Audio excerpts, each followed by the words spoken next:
Hot news today. Trump says ceasefire negotiations between just Russia and Ukraine to start immediately.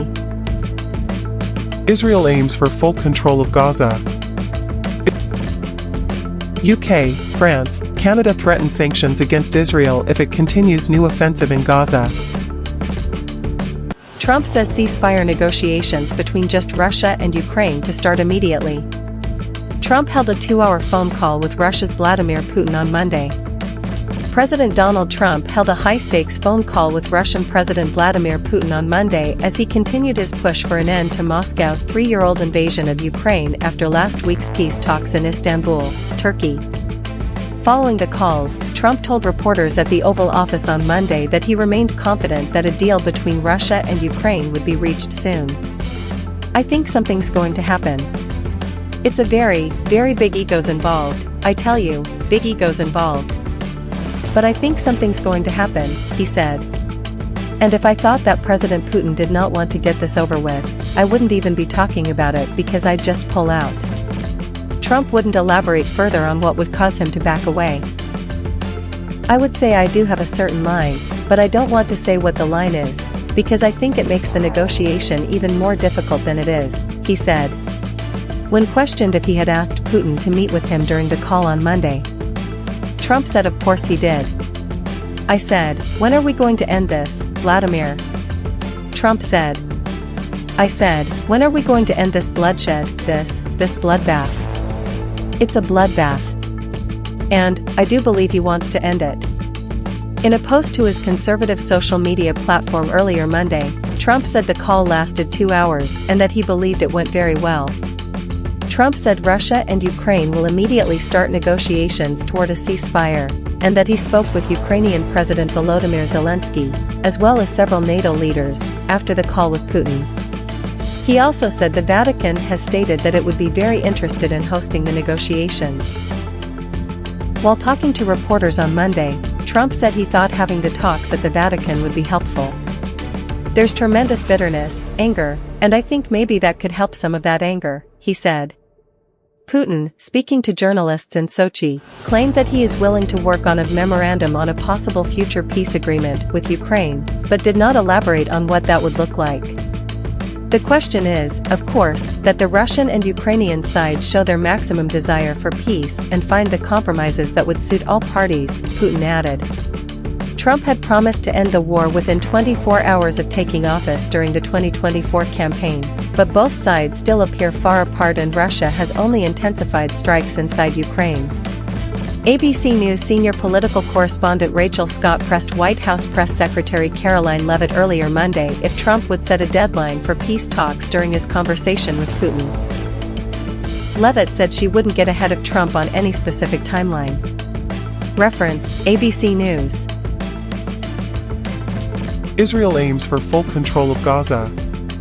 Israeli Prime Minister Benjamin Netanyahu has said his country is aiming for full control of the Gaza Strip. Netanyahu released a video message on Monday, after Israel began to expand its military operation in Gaza last Friday. Netanyahu said Israel is going to control all parts of the Strip, adding, "That's what we're going to do." Israel's military said it deployed ground troops to strategic locations and conducted airstrikes on more than 160 targets, including Hamas strongholds. Health authorities in Gaza on Monday said 136 people have been killed in the past 24 hours. Residents of Gaza have been facing severe shortages of food as Israel halted the entry of humanitarian aid into the enclave in March. Israel announced on Sunday that deliveries would resume, but said it would only allow a minimal amount of supplies.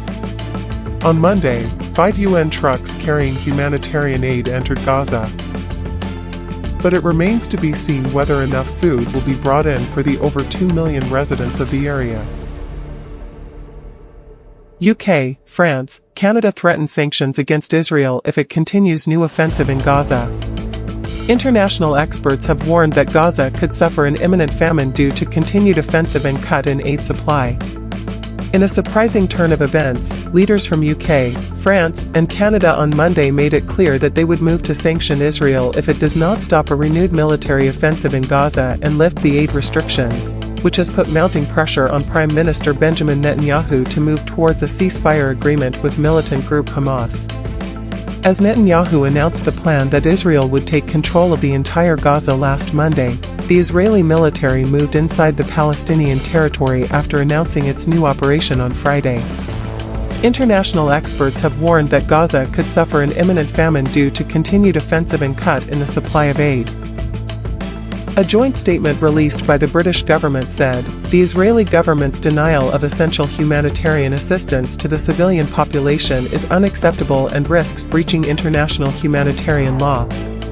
The statement, by UK, France, and Canada further added, we oppose any attempt to expand settlements in the West Bank.